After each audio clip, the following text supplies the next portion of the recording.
Yes, and lovely. Okay.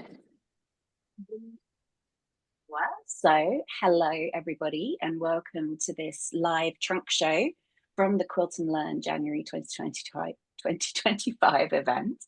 I am delighted to be joined by two of the teachers here, and I'm going to ask them to introduce themselves.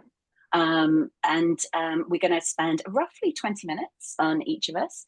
We would join us, Diana, but unfortunately she's not well. I know there's so many things going around, and I'm hoping I don't start to cough during my segment, but we will see how that goes. Pattie, Julia, do you want to just quickly introduce yourselves, just like a one or two liner, and then I'll hand over to Pattie and she can get going with her slides. Sure. I'm Pattie Klimek. I'm based in San Francisco, California, and I am a hand quilter, hand piecer, and hand embroiderer. I do all of my quilting by hand. I don't use machines. Wonderful. And Julia? I'm Julia Wachs from Julia Wachs Designs, and I'm in Seattle, Washington, and I do a lot of modern quilting, a lot of foundation paper piecing. Brilliant. All right. Well, thank you very much. I'm going to start sharing the slides. Here we go. Let me put the slideshow up. And then I think, yeah, Pattie, you have slide control. Okay. So I will mute, and in fact, I'll probably turn my camera off, and I will hand over to you. And as I said, I'll let you know when you've got 2 minutes left. Thank you so much. Hello, everyone. Thank you for joining us. When I do a Zoom lecture or a trunk show, I like to start out showing this quilt that I made in 2019. Now, as I said before, I am a very proud hand quilter and hand piecer and hand embroiderer, and I make all my quilts by hand. This quilt is hand appliqued, hand pieced, and hand quilted. This was my first entry into a big show. It's called Princess Feather Quilt. The show I entered was Pacific International Quilt Festival, which is our big Bay Area West Coast show. I was very happy it was accepted in 2019, and when I visited the show, I actually was recovering from a knee replacement. There was a seating area next to where it was hanging, so I had to sit down. I couldn't stay on my feet for a long time, and I thought I would eavesdrop on comments, and well, this is what I heard. One group of ladies came by and remarked, "Why does anyone hand quilt anymore?" Another group came by, and one lady said to her friend, "So she must not have anything else to do." A group gathered around and asked each other, "Why doesn't she just use a machine?" Then one lady said something that really hurt my feelings. She said, "A long arm quilter could do a better job." And then I heard this: "Why spend all that time on hand quilting?" And I got angry at that one. I really wondered why quilters were so negative about handwork, and had they forgotten about the joy that it can give you. And this is what propelled me into creating my lectures and classes, the joy of handwork. Today, more quilters seem to have remembered how satisfying it is to hand piece and to hand quilt, and they're asking for classes to learn how to do it. Of course, when you start out, your quilt is going to probably look more like this, with large and irregular stitches. This is my first quilt I did in my first quilting class. When you hand quilt or hand piece, it takes practice, and it takes the right tools to craft. Any craft that you're doing, it's going to take the right tools to do it. But I hope you remember, even if your stitches are big, irregular, small, uneven, your stitches are an expression of you. It's the hand of the crafter that shows on the quilt.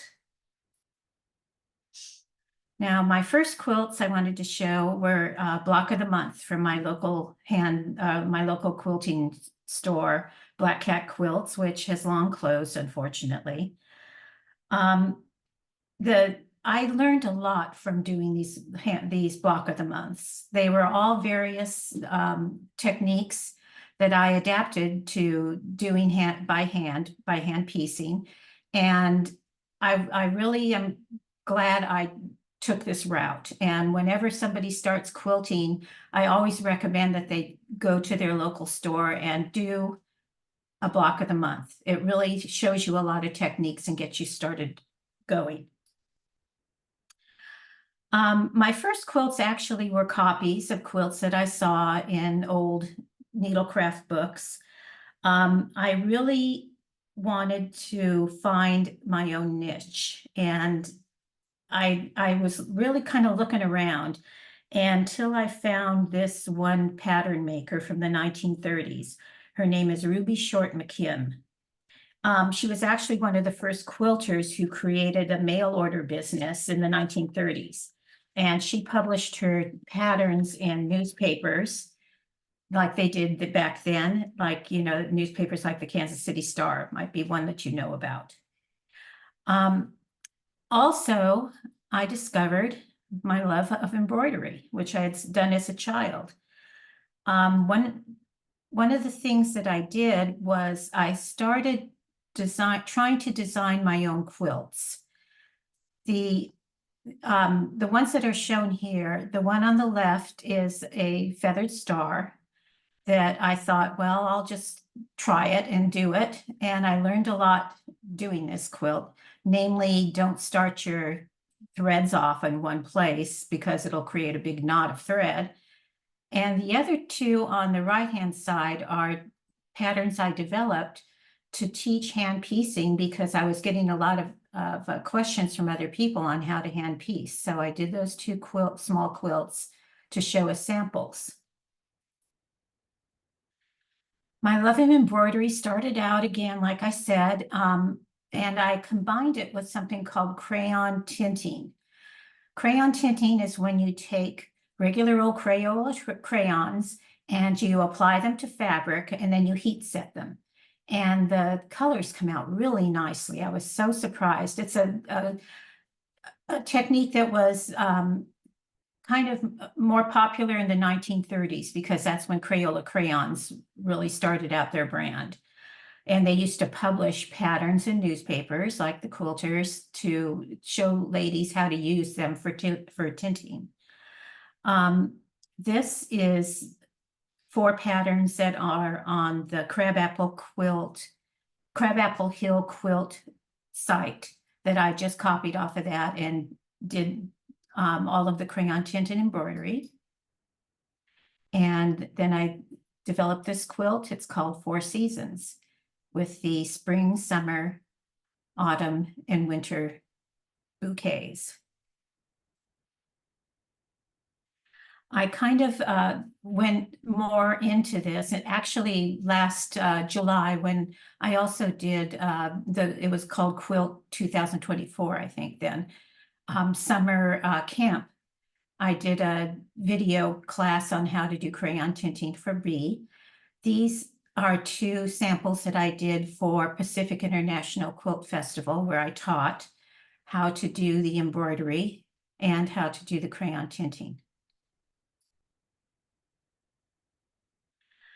One of the things that I really like is all of the variety of different quilts that you can make. I wanted to keep going with my embroidery, and I really did like crazy quilts.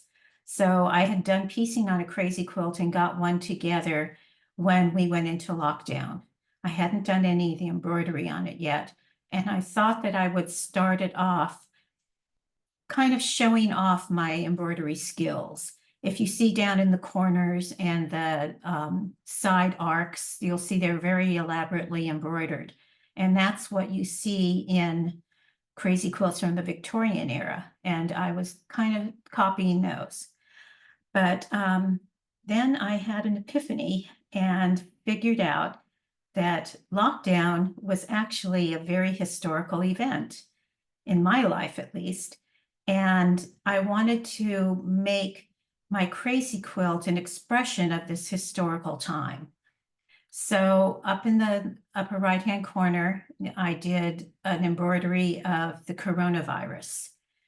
And then I put down in the right-hand corner, I put the 2020 year on it so that I could anchor the year and people would know when this quilt was made. Then after that, I did a lot of the embroideries that are typically Victorian, that the horseshoe for good luck. There's a 4-leaf clover for good luck. I embroidered the birth flowers of my son and daughter so that the good luck would spread to them. And I also did in the upper, when you look at the quilt itself, in the upper right-hand corner, you'll see a spider and a spider web. And that is a Victorian symbol of good luck and prosperity. So hopefully we didn't come down with COVID, so that helped a lot.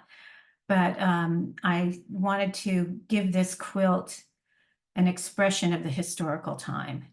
And actually it was entered into an exhibit in San Ramon, California. It was called Stir Crazy Quilts, and it was exhibited there as part of the quilts shown. Another thing I did during lockdown was I cleaned out closets. And when I got my husband's shirts out of the closet that he didn't wear anymore, there were 30 different shirts.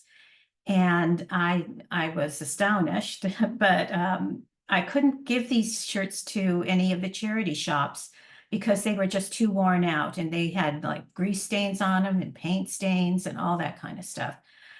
But I couldn't throw them in the trash and have them go into landfill. There was really a lot of good fabric still that could be used on them. So I developed a technique of ripping out the seams so that I could get the shirts done really fast. And I started calling it deboning the shirt, quote. And then I went and, quote, harvested the fabric from it. I cut them all up into squares and I stuck the squares into a brown paper bag and then just blindly pulled squares out of it so that I could sew them together into rows to make the block. And again, I did this by hand piecing. I was on a lot of Zoom calls during that time, and I remember sitting here hand piecing, talking to my friends and talking to my quilt groups, and hand piecing all of these together. So after I got the blocks done, I sashed them and they turned into the quilt over on the right. There were a lot of pieces left over, of course. On the left, you can see some of the scraps were actually the cuffs from the shirt. And I didn't do anything except do a buttonhole on the outside seams. There is already buttons there to fold over the top and button it down. And I used it to keep my sewing scissors safe. And then on the right is a pillow made of those shirts. And I started doing classes on this to make memory pillows for people who had clothing from a person who had passed away and wanted to pass on a little bit of memories from that. After a friend of mine, my friend Janet, went to Japan and saw a lot of Japanese needlework, mainly sashiko, purchased some of the kits and the sashiko threads and the needles and brought them all home. And of course, she showed me everything she bought and the beautiful fabrics, and I just fell in love with sashiko. I had done so much embroidery of fancy stitches and intricate work and satin stitched flowers and all of that. And I was kind of getting tired of all of this fussy stuff. The thing I really wanted to do was just the running stitch. And sashiko just kind of fell into my lap. On the left, you can see a couple of coasters that I made. There was the beginning of a sashiko quilt, the small wall quilt that I did. I did a sashiko. I turned the coasters into a needle case and did that. And then I also took some of the coasters that I made as a beginning sashiko stitcher and turned them into a wall hanging that's in my sewing room now.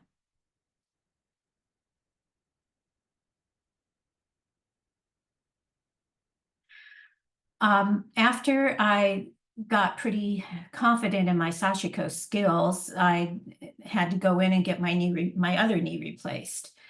I ended up with some complications from that one, and I had to stay off my feet for 6 weeks after the surgery.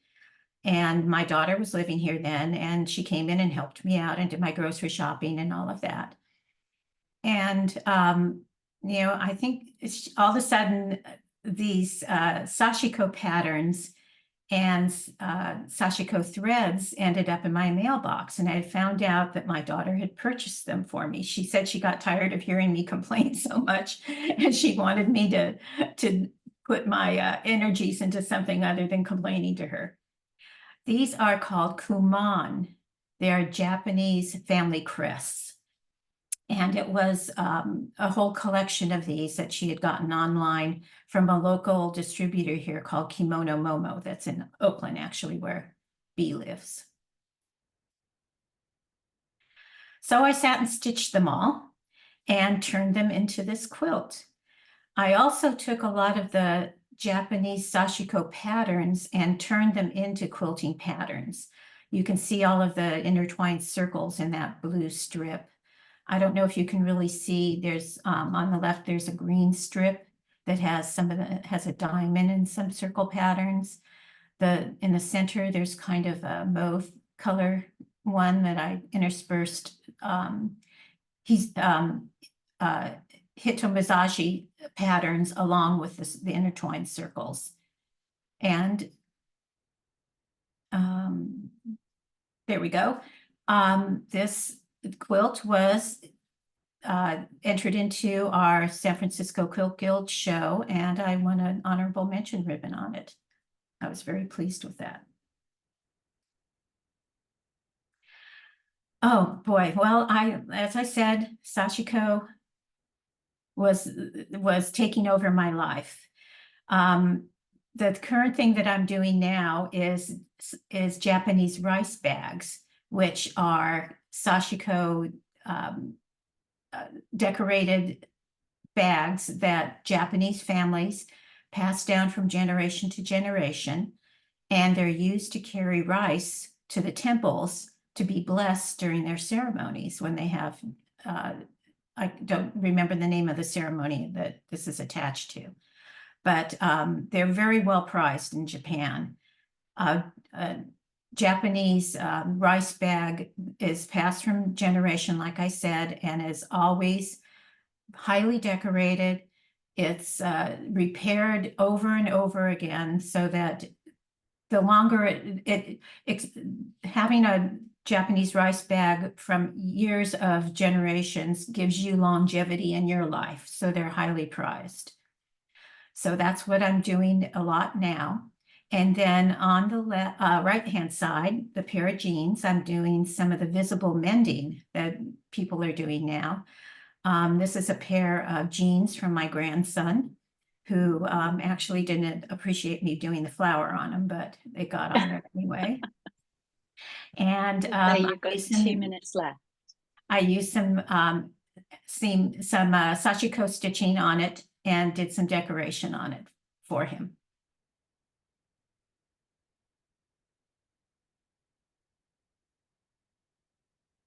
I lost the advancement. Oh, right. Sorry. Let me see if it will. Oh, I've got a little red pointer thing. Slide control. Stop slide control. Oh, that's it. That's my last slide, so that's okay. Mm. So thank you very much. I'm very happy to have shown you some of my quilts and told you about my life in stitches. I'm Pattie Klimek, and I am from The Joy of Handwork. Wonderful. All right. Thank you so much. Stop sharing now so that I'll be able to come back to this. There we go. Oh, my video's not on. Pattie is fascinating. Thank you. And we did have one question. Ask, see the quilts on the sofa behind you. Carol asked if we could see it close up, and is that something that you hand pieced and quilted? It's hand appliqued, hand pieced, and hand quilted. And hold on, I Oh. can grab it and bring it up.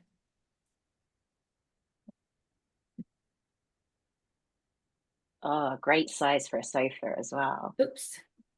This is, oh gosh, come on. Don't worry, it looks There we go. beautiful, yeah. It's a, a piece of cake pattern. In fact, this is the first applique that I did that was successful. Every time I had applique earlier than that, I didn't do my stitches very well. And when I washed the quilts, the needle turn applique came off. Oh, So I learned a lot doing this quilt. absolutely. All right. Well, Pattie, thank you so much. That was wonderful. And thank you.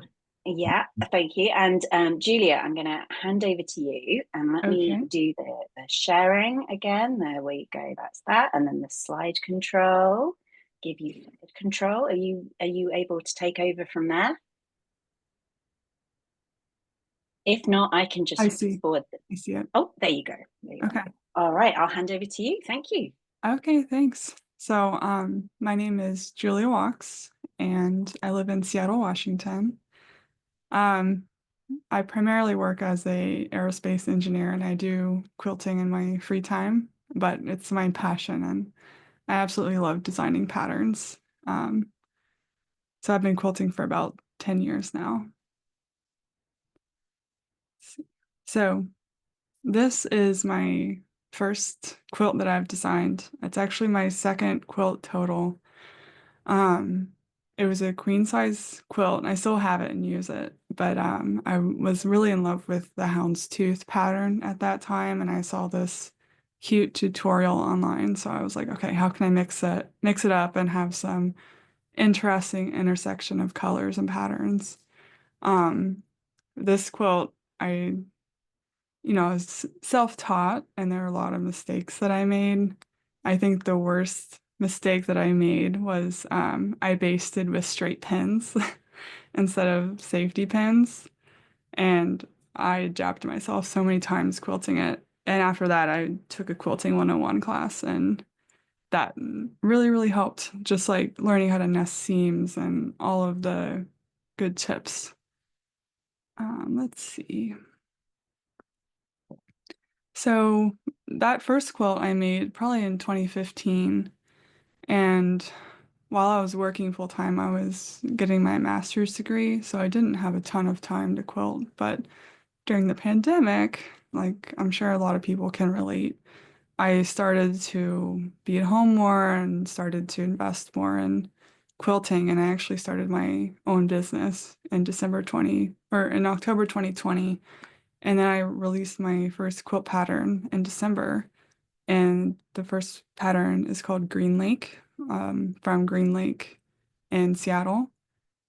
And it was just something that really felt right at the time. And I got a lot of practice taking photos. The right picture on the right is something I'm very proud of, because it was the first picture of a quilt where I was like, wow, that actually looks professional. And so that was a traditionally pieced pattern. And my next quilt, I started to learn foundation paper piecing, and I made a violet craft pattern of a wolf. And I just thought the technique was so cool, and I wanted to do it myself. These are, this quilt pattern is meant for FPP beginners. It's very easy to do. There's no strange angles. But it's also when I started to find myself drawn more to solids versus prints. And it was kind of a tricky position because I had been collecting cute prints over the years, and then I didn't have any of these solids that I wanted. So that was definitely a change. And I had to give most of my uh, old fabric to my mom because I just like couldn't find a use for it. Um, And my second FPP pattern is called Sky. And this one kind of has an interesting inspiration story. my boyfriend at the time, now husband, had just bought some socks and they came on these little plastic hangers. And I was just kind of like playing with the shapes of them because they interlocked in an interesting way. And it came up with a shape very similar to this. And I was like, oh, I love this. And I colored it in to colors that spoke to me. I think you'll see that in most of my quilt patterns, I have at least one teal and at least one yellow. I just can't resist. And this quilt hung at QuiltCon in 2023 and the International Quilt and Fiber Arts Festival in 2023 as well. And that's a local quilt show in here in Washington. And I had taken it to QuiltCon 2022 just for photos because it was in Phoenix and I thought it'd look cool out there in the cacti. So just wanted to mention some things, that didn't really work for me. One of them being I wanted to make a quilt pattern that was like fat quarter friendly, but I ended up finding it really limiting in my design process. And I do like this quilt. It's like a little mountain scene with like trees and a lake and a mountain. But yeah, it just like wasn't really geometric enough for me. And it's something I didn't realize until afterwards. I was just like, yeah, I like this. I think I know the way I want to go now, and it's not this way, even though I still like this quilt. Oops, we're going ahead. Um, and so another thing that I'm glad I did at the time, but now I'm like, I was crazy, is I took on this commissioned piano cover. Um, so I totally hand quilted it. It's a concert grand piano, so it was super long. And it's in this very, very thick upholstery fabric. And it took me so long to do this. And I had to go to a friend's house in order to baste it just because I didn't have enough space in my house. And they had a very, very long house and I could lay it out on the floor. But boy, that took me ages. But they were very happy with it. It has a very interesting like folding mechanism so they can just fold up the top and keep it on for the most part if they want to play. They have these big windows and it was causing sun damage to their piano, so they wanted a UV protected piano cover.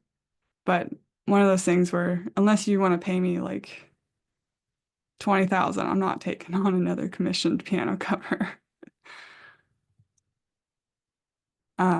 So another smaller FPP project I did was this Power of Seasons collaboration, and I did this the summer block, which is like a palm tree.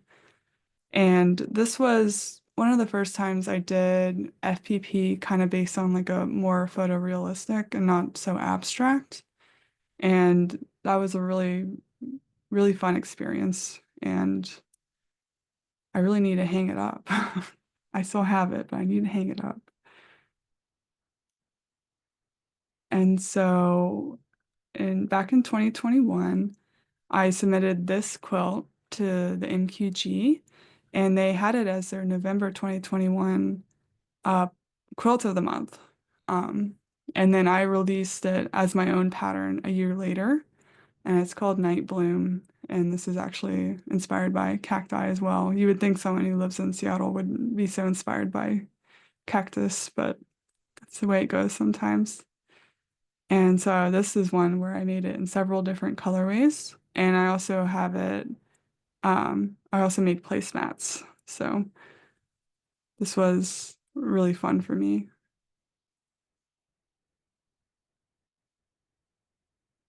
So I then became more interested in applique. And I like to do the freezer paper applique method where you take a piece of freezer paper and like fold the fabric over it so you have a seam allowance built in. And this pattern was inspired by like a doodle that my dad taught me when I was a little kid. And that's in the upper right. And you draw it without lifting your pen or pencil up from the paper. And so the green one in the bottom right, that was in QuiltCon Together 2021, which was the virtual quilt show during the pandemic. And I also took it to Japan last year, or November 2023, just for taking photos. I always like to bring a quilt with me on vacation. And then last year, I released it as an expanded pattern. So the one on the left is like a large throw size. And the applique pieces are smaller, so there's like more of a pattern to it. And I always like to do like some sort of ombre in my quilt patterns, or sometimes I like to do that. And so just to create like a focal point. So this is continuing my exploration of applique. This quilt was inspired by this gate in the middle that I saw in Copenhagen. It seriously stopped me in my tracks. I was like, wow, that's just getting my mind going on what I can do with this in quilting. And so I initially released this quilt as a block for a different collaboration. And then I turned it into a free pattern. And this is one that I totally hand quilted with the big stitch quilting method. In the bottom left, you can see my stitches. And it will hang in this upcoming QuiltCon. So I'm so excited about that. And so one of my things I've always wanted to do, um, with patterns is releasing a block of the month. And this initially was like a row of the month where each month I would provide a row that would build upon the one previous. And this first one, I wanted to be like a tropical tapestry. And it really, once I started to workshop it, I realized that I needed to use both applique and FPP to get the result I wanted. So you can see on the left is like my first test block with only FPP. And then on the right, I used applique. And it's actually raw edge applique. Um, and I just liked the results so much better. I was like, okay, well, we're going to move forward with this um, applique on top of these rows. And so you can't really tell where the rows start and end, but they're all 6 inches tall. Each block is 6 inches, so they're pretty small, but I was honestly so surprised by how popular it was. I hadn't been a well-known quilt pattern designer at this time, but I had a lot of people join in, and I loved it too. So I think people respond well to that. And so Isla also hung at the International Quilt and Fiber Arts Festival in 2023. And my one regret is that I quilted it myself, and I wish I had gotten it professionally quilted. Here's a couple more of my FPP quilts. So the one in the middle, the blue and green one, was a part of the Curated Quilts magazine episode or issue about foundation paper piecing. And this one was kind of inspired by like the modeling of shadow created by leaves, like on grass. I just find that such a peaceful image. Um, and then the quilt on the left and right is Solar Wind. And this one uses both traditional piecing and foundation paper piecing. So for it, the center and the sashing are FPP, and then the corners of the star are traditionally pieced. And so my current row of the month. It's actually about to wrap up here in March, is called Vesta. And that's named after my grandmother, but this one is on point block of, or row of the month, block of the month, however you want to say it, that are 9-inch blocks. And it also uses foundation paper piecing and applique to achieve the result. And I set out to make like a Art Deco, Art Nouveau inspired quilt. And that also dictated the colors that I chose. And I got this one professionally quilted, professionally custom quilted. And I'm so glad I did. It's definitely my favorite quilt I've ever made. And honestly, the response to it has been really, really positive. And this one's also going to QuiltCon, and I'm so excited to see it there. I was so nervous to ship it. I was like checking the tracking constantly, and it made it. So future things. Um, so as you can see behind me, I have this owl block, and there's some other bird blocks, but I'm doing a bird inspired FPP block of the month. And then I also really want to try like EPP patterns and curved EPP patterns. And this block in the middle is a curved EPP pattern that's inspired by a Vesta block. And I actually taught a class on curved EPP using this block. Um, but it requires a lot of time. And I got married last year, so it was just like a ton of distraction. And I did not get to this, but I definitely want to get into some exciting curved EPP projects. And then on the right here, so this is a random tile that I saw in a bathroom of a restaurant in Copenhagen. And I was like, you know what? I bet that if I sketched this out, it would like match up because I could just tell that every time the line went off the page, there was something on the other side that matched it. And so I had so much fun like turning these blocks around and making all sorts of shapes. And this quilt, this mock-up, I have actually made it, and it's like one piece of applique. It's like a lattice that I have stitched on there.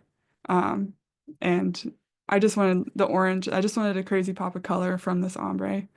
And so I just need to finish this quilt. I was hoping to finish it before the QuiltCon submission deadline, but I did not get there. So hopefully next year, I'll be able to submit it. But I'm excited about that one. It's definitely, I don't know. I don't know if I probably won't release a pattern for it just because it's like, I wouldn't wish that upon anyone. Making a giant lattice of fabric like that. It was a lot of cutting. But it's been fun experimenting with that. And I think that's my last slide. You can see my Instagram and my website at the bottom there. And my class is tomorrow, where I will teach FPP. Thank you. That is amazing. I don't want to stop the show, grab your details, but also I suppose you can post them in the chat, so that would also be fine. Let me turn my camera back on. There we go. There has been so much for your quilts in the chat as we've been going through, as there was with Pattie as well. So thank you so much for that. That was leaves me to talk about my quilts and whatnot. So thank you, Julia, and let me take over here. This is where I will undoubtedly and whatnot. And also, it's the point at which I have to become slightly more competent technically. There we go. Share the thing. So like this. Here we go. Share and slideshow. Okay, here we go. So hello everyone. Some of you might have known me under a previous name of Alex, which you can see on which is indeed my birth name, and it continues to be my legal name. And I'll talk a bit more about why I decided to change my name at the beginning of last year. I've also been Lipsy as well at different times, an old school online nickname. I think about quilting and myself as a quilter. I associate myself with English paper piecing, and this is the first type of patchwork that I was ever taught by my mum when I was a very little. We were 8 or 9, and ever since then have definitely been my preferred shape. There's a hexagon jacket that I'm wearing in the photo on the right, and this is something that I made myself. I based it on a commercial pattern, but every hexagon is essentially a different size in this pattern and had to be placed in a particular place. And that was all hand pieced before being machine stitched together. But on the left, you have a very traditional English pieced quilt, which is a Lucy Boston patchwork of the crosses. And I called this a red and white Lucy. And this was part of a bee that I took part in while I was living in Japan about 15 years ago now. So there were people all over the world exchanging English paper piecing blocks. It's a great thing to do for a bee because you don't have to worry about people's seam allowances being off and so on, because stretched hexagon piece is a 1-inch stretched hexagon piece. There's no doubt in people's minds about what's what. The only thing that was in contention was what colors to use, and of course everyone had stated their own colors. I would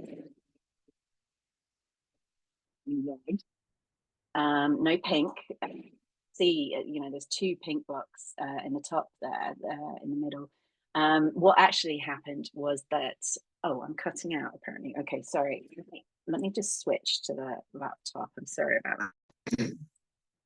There we go. Hopefully that will now be better. Yes, unfortunately what had happened is that someone, probably me, had failed to pre-wash their reds in this quilt, so that after I'd hand quilted it and to get that lovely crinkly effect, I did finally wash it, and of course a large part of it went pink. So it was slightly traumatic, not what I'd intended, but I love it anyway. And that's one that hung, it was the first quilt I'd ever had in an exhibition, actually, back in very recently, 2017, I think it was, at the San Francisco Quilt Show, that Pattie was talking about as well, because we're members of the same guild, and I won a ribbon. I was absolutely amazed. So I was very excited about that. But at this point, I'd already been doing English paper piecing for some decades, starting off, as I say, as a child, when I drew my own hexagons, which of course had no chance of tessellating properly or actually being at 60 degrees. But since then, I've gone on to use English paper piecing for pretty much anything and everything you can think of. I consider it to be a way to create fabric, which you can then use for clothing, like with the jacket. The one on the left here is a glasses holder using a little metal frame. And then this is my real life sofa, pictured here in all its glorious untidiness. And you can see we've got 2 different size cushions there, one using, on the right, using hexagons with a Hawaiian design. This is fabric I bought the first time I went to Hawaii. And then the red and blue one, which uses a squashed pentagon pair. So when you pair 2 squashed pentagons, you end up with a heart shape, which I've used several times in things. And this one was red and blue fabrics that I'd largely collected while I was in Japan, though offcuts from things. And then in the background, you can see that some of the sofa cushions are encased in this, I don't remember how big it is. I think it might be 2.5-inch hexagons that I hand pieced together entirely and then machine quilted onto a backing fabric to make it slightly more stable. And those are my sofa cushion covers. And like any true crafter, especially one with ADHD, half the sofa is done, precisely 3 cushions, and the precisely 3 other cushions will definitely get done at some point in the near future. So yes, I am always, my English paper piecing is always my first thought whenever anyone suggests a project or I get an idea for a project. This is something that is a more recent work that I've been doing, and which I'm trying to get finished for the next San Francisco Quilt Show, which is in March this year, I believe. And the submission deadline is coming up. One of the techniques that I learned, and I can't remember her name, but I went to a workshop a few years ago where the teacher was talking about having a picture and creating a color palette from that picture. So with this particular quilt, I had a very specific idea in mind, which was that I wanted to make a completely abstract quilt. But I wanted to use English paper piecing, which would mean that it would have this regular shape. And I wanted to base it on a photo that I'd taken. And I didn't have a particular photo in mind, and it took a while. But way back in probably about 2010 or 11, I had the chance to visit Amsterdam. I was still living in England at the time, so it was an easy trip to make. And I went to the Keukenhof Gardens, which are these huge gardens, tulip gardens, about an hour's drive outside Amsterdam. Got on a coach. I was by far the youngest person on the coach. Went and saw hundreds of varieties of tulips. Absolutely amazing. This was one of them with the amazing crinkled edges. And this photo drew me in because I've always loved red. It's one of my favorite colors, but it had so many different shades of red and pink and some purple, and then the greens and the shadows as well. So although the photo wasn't exactly in focus, that's what drew me in. And so I picked out my color palette from this photo. And you can find various online palette picker tools where you can actually upload a photo and it will give you a color palette. Oh dear, excuse my coughing. And each time I did that, it didn't pull out the colors that I was seeing in the photo. So I gave up on that. And instead I went in and chose the colors using a Kona color card, which I'd cut up into like paint chip size pieces, and choosing the 6 or so colors that I felt best represented the tulip photo, and that also would make an interesting quilt because I knew I needed a variety of values of colors as well as of the colors themselves. So you can see on the right, there's a close-up of part of the quilt. I decided to go with a shape I hadn't used before, which is these little houses, and 4 houses together, or arrows, 4 arrows together make a plus. And so all of a sudden, my life was filled with pluses. And before I pieced more than 1 plus together, I must have made probably about 300 of these pluses. And I wanted them to be roughly in the same proportions as I felt the colors were in the photo. I thought this is the secret to success here, working with color, because I've always been a little nervous about color. So I wanted about a third, or roughly a third to a half of them to be red, and then most of the rest to be green, but then there would be a lot of gray, and then some bright pops of a lighter color as well. So I had all the proportions worked out to help me decide how to put these all together. When it came to putting it together, you can see on the left is a kind of work in progress. Pictures like this always make me think of the Death Star in Star Wars, when it was only partly completed, when the rebels went to destroy it. But you can see the pluses coming together here on the left-hand side. And it does get awfully big and bulky when you add like this. And the technique I was using to keep it abstract was that I would only have a small portion of the quilt visible to me at any one time. And I would be adding pluses to it kind of instinctively from what I thought looked good within that small piece. Occasionally, I would get it out and spread it on the floor. I live in a small 1-bedroom apartment, so I can really relate to what Julia was saying about not having a floor big enough. Never mind a floor big enough for a grand piano like that. But I would get it out and have a good stare at it every now and again. But then I would go back to working close up. And just working on small sections at a time. The finished top is on the right there. We're in need of some severe ironing, of course, and I am still hesitating about how exactly to quilt it. I had an idea of appliquing a kind of single tulip on the top in black, in like a black thick, at least a 1-inch bias strip. And I've done various experiments with this, but I'm still hesitating to commit. So I think, as our guild's members are known for, I think it's going to be a case of submitting the quilt top to the show without actually having revealed what it's actually going to look like when it's finished. But anyway, this is my most recently finished piece. I am something of an omni-crafter.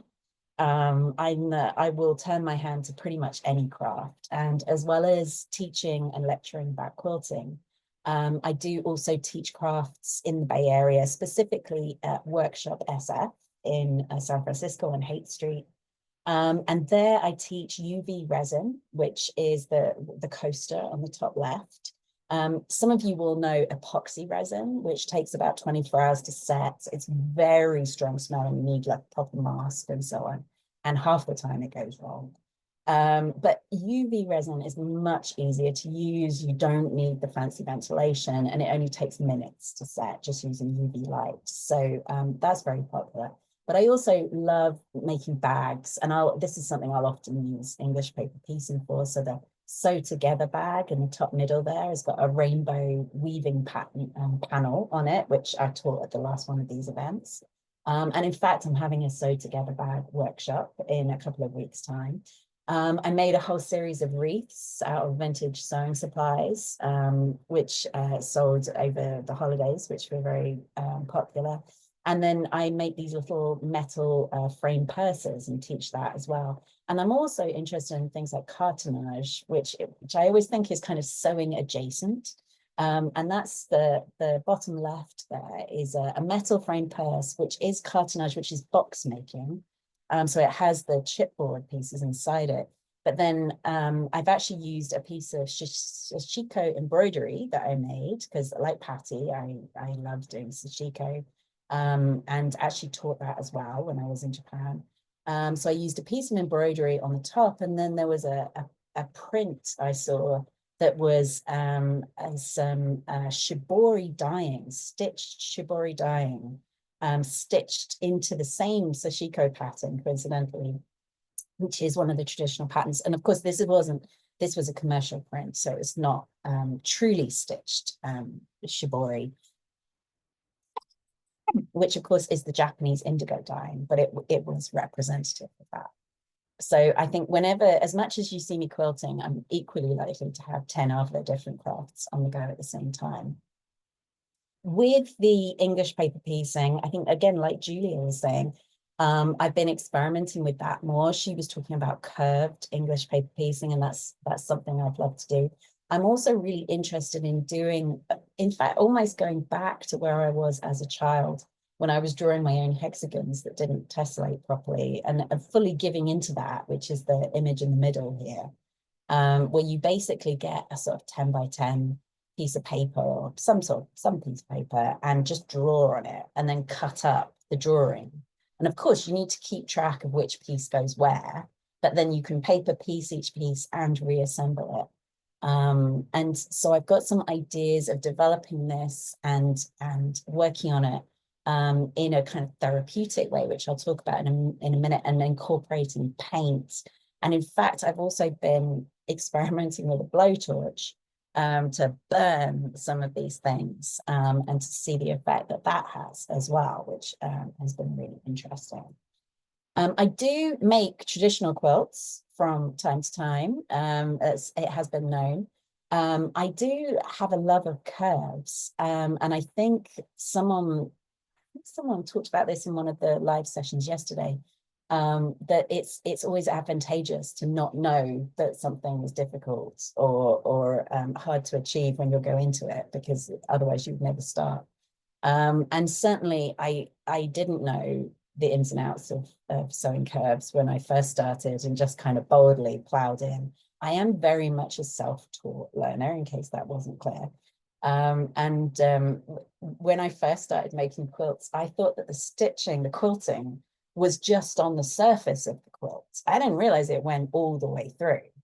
So I was just stitching on the flimsy, on the top of the quilts, and then sandwiching the layers together as a kind of afterthought. So I really did not come into this in an intelligent way.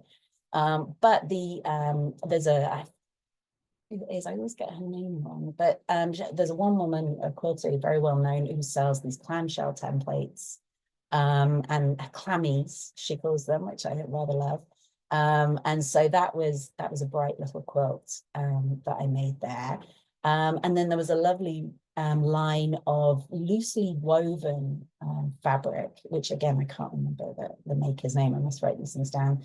And of course, if there's one thing harder than sewing curves, it's sewing curves in loosely woven fabric, where you get all sorts of distortion and stitching and fraying and whatnot.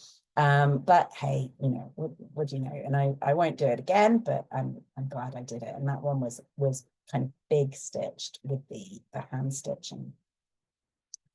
So one of the things that I've talked about a little bit and kind of alluded to is that kind of therapeutic value of quilting. The one in the middle here, this is a triptych that I exhibited at the Pacific International Quilt Festival that Pattie talked about last summer. And the one in the middle was a pandemic project, which was a self-portrait in English paper piece hexagons. I added the kind of rainbow background, so Bay Area, so very liberal. And I thought that went well, and had very, very loosely defined features there as well, and was very happy with it. And then I couldn't make up my mind how to quilt it because I had so many different ways that I wanted to try. And so at this point, it occurred to me, one of the lectures that I do is talking about taking photos of your quilts and then using them on different things like notebooks and sneakers and sweaters and stuff like that. So I thought, well, I can do this myself. I took a high, what's the word? A high like fidelity photo of the center panel, and I went to Spoonflower and got it printed on yardage. So each one of these side panels is 44 inches wide, and then about 1.5 yards long. Excuse me. And I was able to get multiple panels printed, not quite life size, but not far off, and try out some of these different quilting techniques or distortion techniques that I've been thinking about. Which were all part of the kind of therapeutic process that I was going through. I had childhood trauma, I have complex PTSD, and have tried a lot of different therapies over the years. And it wasn't until trying ketamine therapy, prescribed licensed ketamine therapy a couple of years ago, that I really had a lot of breakthroughs. And so since then, I've been trying to work through some remaining issues using quilting and art. And so the panel on the left here has kind of clear vinyl pieced between the different fragments where the different lines and fissures are, so that it's actually see-through as well as fractured. And then the piece on the right has been sliced quite crudely, and then it has a lot of safety pins holding it together. Showing the frailty and how easily these things can come apart again, as well as a lot of quite dense quilting around the brain area to show, well, all that's going on under the surface, you know, and people can often present perfectly normal, as it were, but there's a lot going on under the surface with things like ADHD or complex PTSD or whatever it is that people have going on. This therapeutic quilting, it's certainly not a new idea. I mean, therapeutic art has been used for centuries. And I remember going to a fascinating exhibition in London about probably 20 years ago now, probably more like 25, of the art produced at a particular asylum that was famous within London. And it was highly disturbing, but also fascinating. So this is not a new idea, but this particular quilt is my divorce quilt. I don't know whether any of you listening have ever been made the same mistake that I've made, which was to marry the same man twice. Yes, just let's not even go there. But anyway, the second time I divorced him, and I'm much better now, I was around the same time taking a series of workshops with Joe Cunningham, and ended up with this kind of smiley face appearing to me out of the piecing that we were doing, piecing everything together. And then the quilting around the edges, and I mean, you can see that this thing clearly doesn't lie flat. This is not a piece of technical excellence, it's a therapeutic excellence. The piecing, the quilting around the outsides of things like everything is fine, and smiley faces and things like that. And the number 55 comes up a lot, which was very relevant at that time within the divorce. Yeah, it was very therapeutic to hear this, to see this, and to see it hanging in a show as well, because it was kind of like a big FU to the ex-husband, and just a sign that things had passed and that changes were happening. There's another quilt here, which again came out of a Joe Cunningham workshop, where I was trying to show kind of anger and intensity that I was feeling, as well as the kind of layers of how much stuff was going on in my head and what was happening. And so I was really pleased with this one. I used a huge variety. I mean, those of you that know Joe Cunningham's work will know that he doesn't hesitate to use all sorts of different textiles and fibers and patterns, especially in his art. So this one included some Ankara, African Ankara batik printed fabric, some kind of what I thought of as a traditional British blue stripe that I came across at a quilt show at one point that was heavily discounted, so I seem to have a look at it. And then an old bed sheet that I'd found in a thrift store that I think was from IKEA that had this crazy pattern on it, which cutting up and repiecing only made more crazy. But each time I've made one of these, it's kind of felt cathartic to get that particular feeling out. And what I really love about quilting and making art is the idea that someone else will feel something when they look at your work, not just kind of think, oh, that's pretty or something like that, because there's a time and a place for prettiness, and I love pretty as much as the next person. I have a little cathedral windows panel hanging behind me that I made a few months ago, just because I'd always been interested in the technique and just felt the time was right. But there we go. Oh, sorry, I've just realized I've gone over. Last slide.